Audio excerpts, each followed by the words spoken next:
Hey guys, and welcome back to another video. And over the Clan War League season, there was one clan coming to me which played in Champion 1. So they're playing in the highest tier in the Clan War League which is possible. And they told me, Itsu, there's one clan which is wrecking everyone in our group.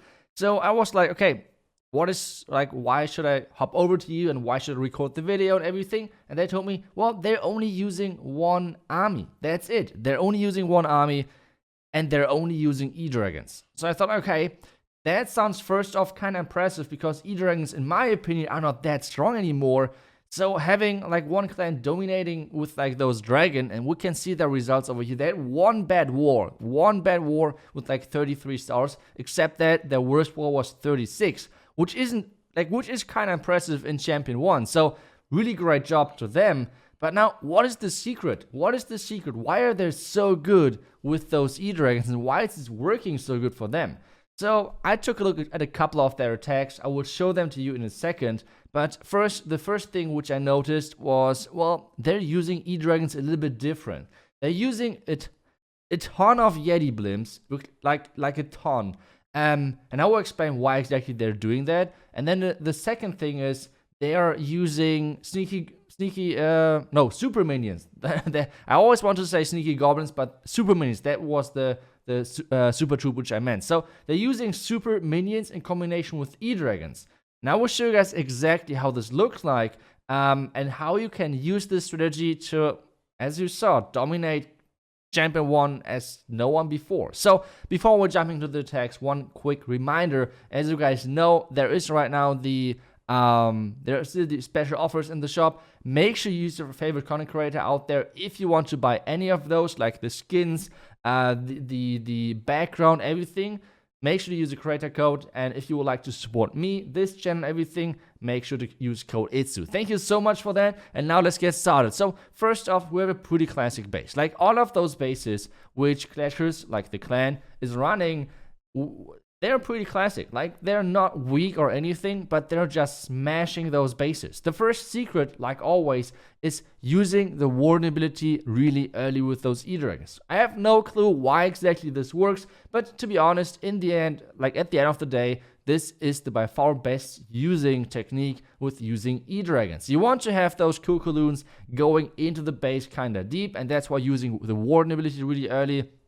That's my guess, and that's what I think should be the reason. But still, it is working. It's just working the best. That's it. We can see on the left, well, we saw on the left side the Yeti blimp. Like I said, they're not using any loons whatsoever. They're always using a rage combined with Yetis to take down the town hall and take down many more buildings which are around the town hall as well. So that's always great. And this attack is kind of fading out to the end. It's kind of fading out, but we still have the queen.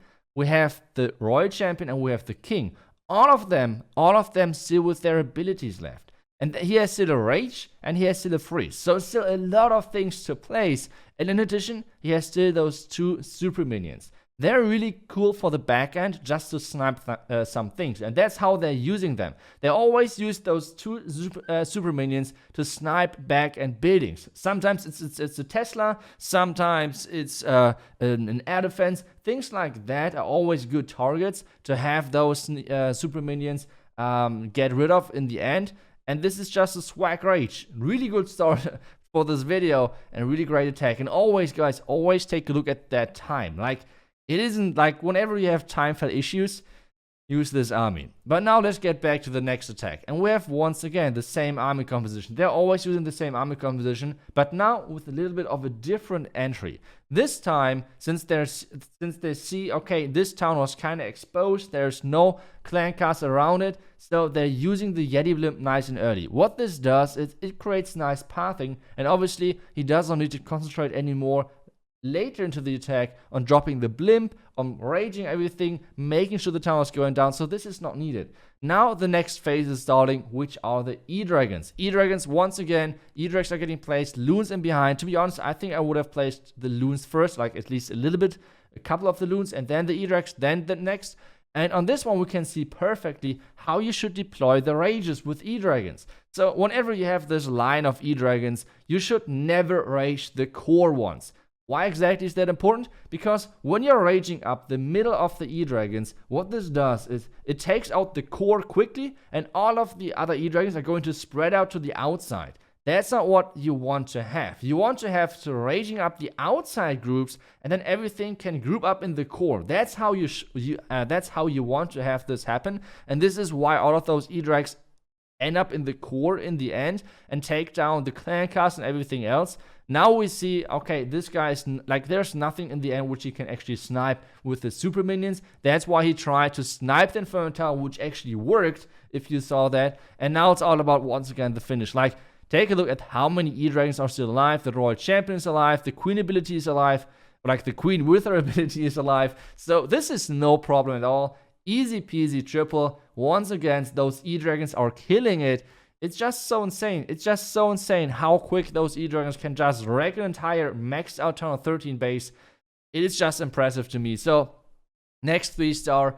And, well, guys, if you have any problems anywhere in Champion, try it out. Try it out. But let's keep going. Okay, next attack in. And this one, I felt like was a really cool trick, which they're actually doing. So, first off, he's starting off from the entire opposite side of the Town Hall. He's starting off from the top left, when the town was at the bottom side. So that's already the first risky part, what it looks like. But I feel like with this blimp on the back end, you always have the safety of getting the town hall. That's always working, it feels like.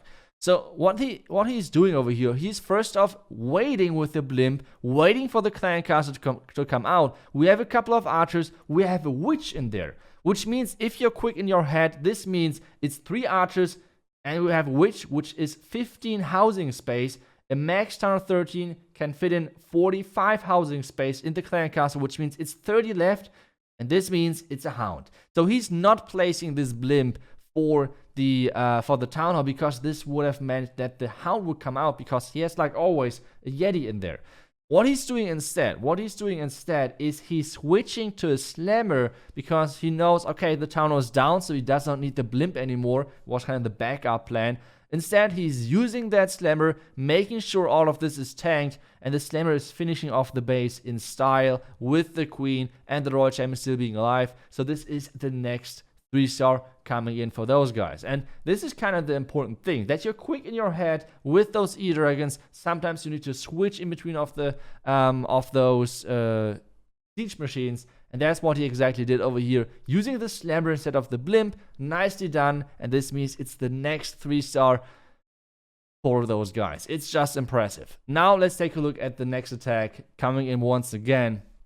And this one, well, just once again a classic base. But once again, we're having a different setup, which means he's starting off with his heroes, starting then with the E-Dragons, then the Warden ability and everything.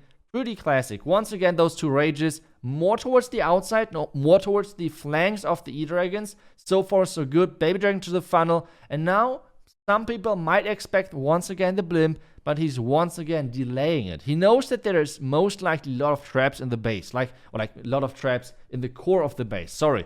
And what this does is most likely those E-Dragons are going to die out.